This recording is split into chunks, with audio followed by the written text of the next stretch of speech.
Hey YouTube, well it's Three Kings, January 2021, and I've decided just to come to La Victoria for a lovely walk and also to test the Hoka Speedgoat 4 wide under trail conditions. I've got no backpack with me, of course. It was just literally to test them during the ascent and the descent of La Victoria, which is about an hour each way. Let's get on with it.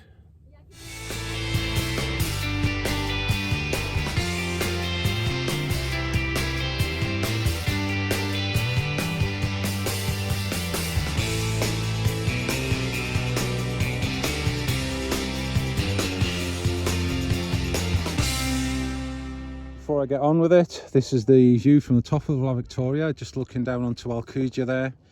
It's about 5 o'clock at night now. We've got the sunset going down over there, and just panning round onto Porta Pollenza and Formentor. It's been a fantastic day. So to review the Hoka Speedgoat 4 wide, it's necessary to prop the camera in a bush, because on the last hike we lost our little selfie tripod, unfortunately. Anyway, the bush is holding up really good today, so that's good news. So I've tried the Hoka 4 Speedgoat wides on the way up this this track here. It's a rubbly, rocky track. They've actually put some handholds in, or in the process of doing that right now on the steeper parts. And I must say they are absolutely fantastic. The cushioning on the soles is unbelievable. I've been over rocks. I've purposely trodden on rocks with my heel area and ball of my foot area, which seems to bother me all the time. And there is just no transfer of any pressure point coming through the sole of the shoe. They just feel very stable. I've read in some reviews that they can be a little bit unstable if you go on the side of a rock, for example. I haven't had any occasions today where my foot has slipped off the side of a rock. Probably see, look at the size of the sole on them. Look at that. They've got a really wide sole. And I think that probably adds to the stability of the shoe. It's good weather today. There's no reason really to wear boots. That's why I thought I would just try these out. But I would have no hesitation in walking in these all day long up to now, even with a fully loaded, 2-3 night backpack. I think they're really stable. They're a shoe. They're not going to provide the water resistance of a full ankle boot, for example. But for this climate, for good weather, they just feel really good.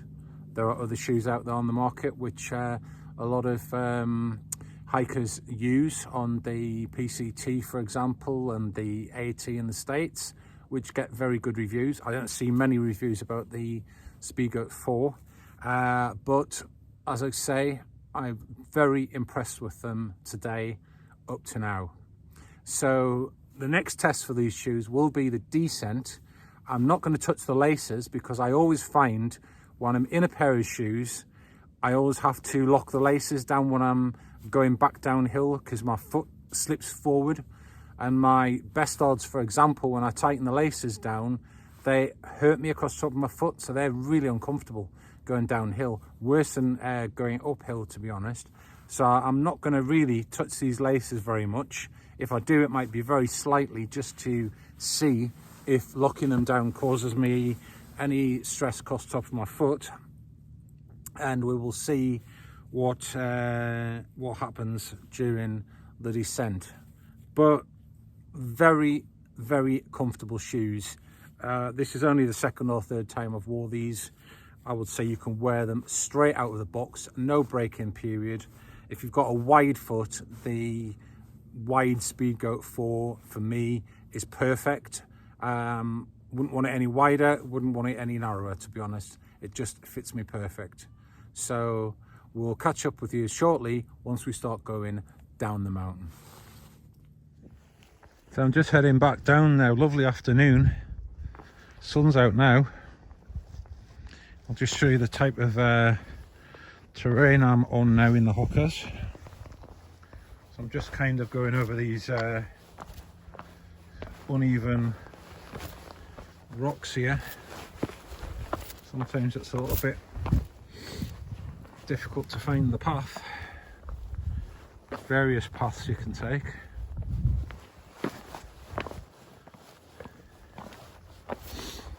So as I get further down, it goes on to more like a narrow path that goes around the mountain, which we'll probably see in a minute.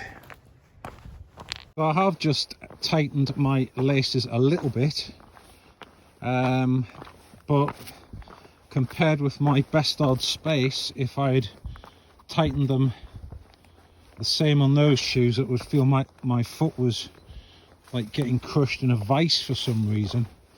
But the Speedgoat 4s with the same amount of pressure across the top of my foot feel really nice. There's no pressure points or anything. There's nothing to suggest that I would start getting any pain across the top of my foot whatsoever. You can see the path that we're on now is more loose rocks than it was at the top there, so there's more tendency to obviously stand on a loose rock and perhaps twist your ankle, that sort of thing. So far no problems. Shoes feel great. I don't know what it is with the Hokas, but your foot, it just seems to be locked on the insole of the shoe. You know, other shoes that I've tried, especially on the descent, your foot slips forward in the shoe and you end up not just with your toe touching the front, it's actually pressed into the front of the shoe. Whereas on these, it just doesn't seem to move. Do you know, I think it could be the high arch that the Hoka Speedgoat 4's got. I've read that about quite a few Hokas actually, that they've got quite a high arch on the insole.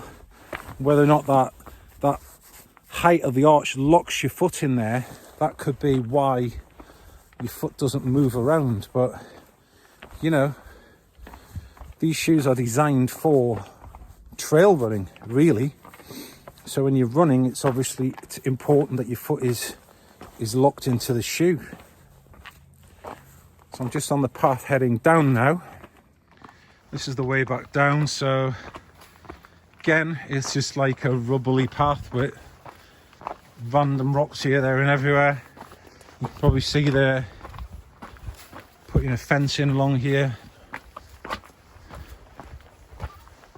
It's not that strong, to be honest, but it's better than nothing. I'm just going to head back down now, so hopefully when I get to the bottom I'll be able to just summarize what the downhill performance is of the Speedgoat 4. Maybe not so much performance, but comfort in the foot area. I ain't got any walking poles with me today, so I'm just relying on the grip of the Vibram soles. Up to now, it feels really good. I've never slipped once. I've actually got directional grip on the bottom as well, which is good. So that's probably good for grip going up and stop you slipping going down. I've just got to get down this bit now. I'll do another shot as I get onto the track going down through the forest in a minute. I'm just heading down now. I kind of understand now why when I'm out hiking I see these people in trail runners running past me. I'll be frank, you couldn't do that in boots, you can do it in these. And obviously to have that EVA foam absorbing all the impacts that then go up onto your hips, your back, your knees, in addition to possibly a pack, I can understand now why so many people have gone on to trail runners. I mean, I remember last time I went up here with my Best Hard Trotter 2s on. See review on my channel as well, by the way. That was before I took them back to the factory and got them stretched, but I remember my toe hitting the front all the time and just spoilt the walk really. Like, you know what your toe's like when it starts banging? Toe, brain, toe, brain, toe, brain, every step. It's not nice.